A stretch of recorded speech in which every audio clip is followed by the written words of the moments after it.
좀 이상하게 생각될 수도 있는데 뭐냐면은 우리는 성경이 중요하고 성경 인물들이 중요하다고 생각하는데 그에 못지않게 우리들의 삶이 중요하고 하나님이 우리들의 삶을 통해서 일을 하신다는 거.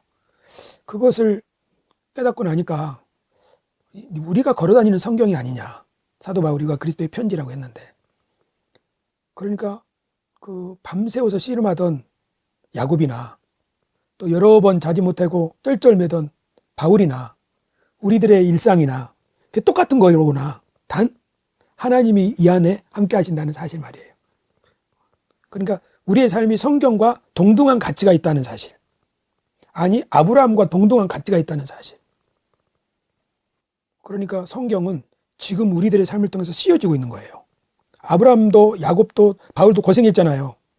근데 그들의 이야기가 성경에 기록된 거 아니에요? 우리들의 이야기는 기록되진 않았어요.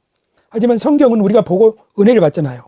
근데 우리들은 성경을 보지 못하는 우리의 자녀들, 성경을 접할 수 없는 사람들, 그 사람들이 우리를 보고 읽어내는 거예요. 뭘? 우리 안에 일하시는 하나님을. 여느 엄마가 당신을 보고 저 안에 있는 은혜를 읽어내는 거예요. 그래서 잘 맡겼다. 정말 훌륭한 분이었다. 우리 연우가 좋은 에너지를 많이 받았겠구나. 사랑을 많이 받았겠구나. 그렇게 하면서 살아나는 거잖아요. 용기를 얻는 거잖아요. 우리가 성경을 읽으면서 은혜 받으려고 읽는 거 아니에요? 세임을 얻으려고. 그러니까 우리의 삶이 성경인 거예요. 성경은 기록이 중단된 게 아니라 완성된 게 아니라 지금도 성경은 계속 기록되어지고 있어요. 이해하겠어요? 야곱의 이야기만 기록되는 것이 아니라 우리들의 이야기, 우리들의 좌충우돌한 이야기도 기록되고 있는 거예요. 뭐 하늘의 행위록에 기록되고 있지만 그것뿐만 아니라 우리들의 삶이 지금 기록으로, 영상으로, 연극으로 그 그리스 말에 그런 말 있잖아요. 스케네 파스 호비오스, 스케네 파스 호비오스. 인생은 그 전체가 무대라고 그랬잖아요. 우리 인생은 걸어다니는 성경인 거예요. 하나님이 우리와 함께 하셔서 야곱의 그 야복강의 이야기가 오늘 우리들의 이야기인 거예요. 그러니까 우리들이 겪는 고난이 있잖아요. 당신은 오늘 물질적으로 어려움 겪지 않게 해주시고 막 그렇게 기도를 했잖아요. 맞아요. 새벽을 기다리는 기도예요. 하지만 그 사도 바울의 이야기를 볼 때 궁핍하고 헐벗고 춥고 그렇게 굶주렸고 그런 이야기 있잖아요.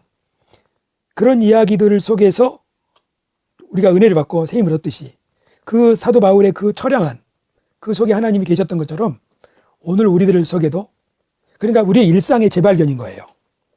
일상의 재발견. 그러니까 성경의 이야기만 놀라운 게 아니라 오늘 우리의 일상이 정말 하나님이 함께 하시는 이 새로운 성경 이야기예요.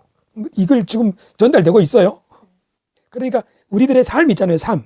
이것이 성경만큼 중요하다고요. 이게 나한테는 이게 너무 큰 깨우침이었어요. 우리는 성경을 통해서 은혜 받고 삶을 좀 더 나은 삶을 살기를 바라는데 성경의 이야기나 우리의 일생이나 결국 똑같은 것이다. 그렇기 때문에 이게 너무 중요한 거예요. 야복강의 또는 사도 바울의 일생이 기록된 성경처럼 그들의 이야기, 치열한 이야기처럼 우리의 이야기도 하나님 앞에 그만큼 빛나고 소중한 거예요. 우리의 일상이, 우리의 운전석이, 우리의 도서관의 몸부림이, 우리의 살아가는 모든 삶이 그렇게 소중한 거예요. 아무튼 나한테는 이것이 너무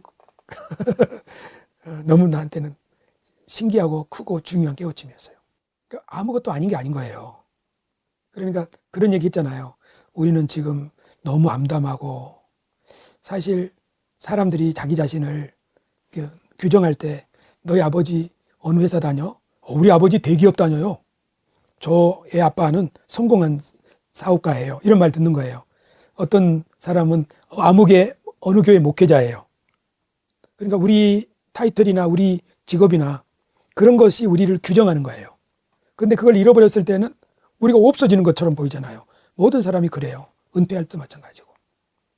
그런데 우리의 존재에 대한 규정이 이렇게 규정한다면 성경의 인물들 못지않게 하나님의 일하시는 현장으로서 걸어다니는 성경으로서 아무리 초췌하고 처량한 삶이라도 그 자체가 하나님의 이야기인 거예요. 그러니까 이건 너무나 놀라운 거예요. 만약에 우리 모든 사람들이 이 사실을 깨닫는다면 더 이상 스펙이나 또는 더 많은 재물이나 그런 걸로 사람들을 차별하지도 않을 거예요. 자기 자신을 폄하하지도 않고. 왜냐하면 내 자신의 지금의 이 삶이 너무나 빛나는 하나님의 편지이기 때문이에요. 이 치열하고 이 헝클어진 이 삶이. 그러나 사람들은 어떻게 보겠어요? 그러잖아요. 속이는 자 같고, 어떤 징계를 당한 자 같고, 죽은 자 같고, 아무것도 없는 자 같고, 가난한 자 같고, 그런 자잖아요. 그렇게 봤어요. 그러나 사도 바울은 그렇지 않았죠. 그러니까 사도 바울이 어쩜 이런 것을 깨달은 게 아닐까? 나는 조금 걱정스러운 생각도 들었어요.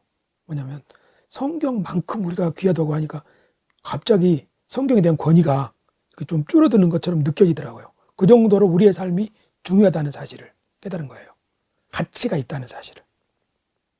어떤 면에서 이 성경을 사랑하는 우리가, 그리고 그 성경 안에 있는 그 치열한 사람들을 담고자 하는 우리가, 아니 그 치열한 사람들의 삶이 여기에 기록되어 있고 우리들의 치열한 삶도 이것과 다를 바가 없는 거예요. 그러니까 우리가 성경을 통해서 뭔가 배우고 막 그렇게 성경을 이렇게 떠받들었잖아요. 그런데 알고 보면 우리의 삶이 성경만큼 그렇게 고귀한 거예요. 세월이 좀 지나면 이 내용이 어떻게 정리가 좀 됐으면 좋겠어요. 지금 흥분돼가지고 방방 떠 있는데 처음에 깨우침의 감격 때문에 말이에요. 당신은 차분하니까 어떻게 들려요? 혹시 너무 뻔한 소리를 또 전에 그랬죠. 다 아는 거 이제 얘기한다고. 그거 다 아는 건데 뻔한 소리를 또 하네. 그렇게 이제 알았어요. 그런 얘기 막 하는 거 있잖아요. 혹시 그런 느낌이에요? 다 아는 걸 이제 깨닫고서 혼자 방방 뜨고 있다. 그럴 수 있어요. 하지만 그게 마음으로 깨달아지는 것과 이게 머리로 아는 것은 다르죠. 머리로 우리가 그리스도의 편지라는 거 알죠. 너희 안에 생하시는 하나님이시라는 것도 알죠. 그러나 내가 이렇게 차량 운전하다가 인생을 마치는 그런 존재인가? 그런 우울한 생각이 있을 때 그 생각 속에서 그게 아니고 이 삶 자체가 하나님의 역사로구나. 그리고 성경의 사람들이 다 그렇게 살았구나. 성경은 그런 이야기가 기록되어 있구나. 그러니까 기죽을 필요도 없고 오히려 감사하고 진짜 하나님의 역사가 이런 거구나.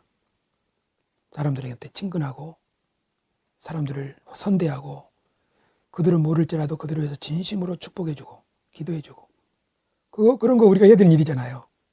그냥 그런 거 하는 일 아니에요? 근데 그걸 의무로 하는 것과 우러나와 사는 일은 다르잖아요. 잘 됐으면 좋겠다고 하는 그런 거. 그렇게 살아가는 삶이 이게 성경적인 삶인 거예요. 성경의 삶인 거예요, 이게. 이게 성경의 기록인 거예요. 나는 이게 좋은 거야.